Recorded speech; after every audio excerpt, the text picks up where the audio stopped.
పవిత్రతకు ఉద్దేశపూర్వకంగానే పాతర వేశారని తేలిపోయింది.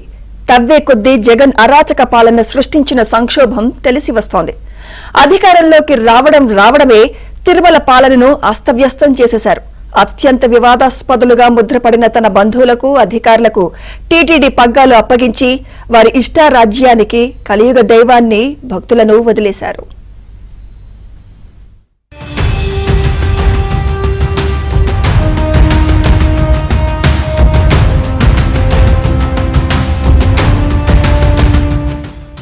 ఆంధ్రప్రదేశ్లోని టీటీడీ సహా ప్రముఖ ఆలయాల అవసరాల కోసం నెయ్యిని స్థానిక సహకార డైరీల నుంచి కొనుగోలు చేసేవారు. తిరుమల పవిత్రతను, రైతుల ప్రయోజనాలను దృష్టిలో ఉంచుకుని స్థానిక డైరీల నుంచి మంచి నెయ్యిని సేకరించేవారు.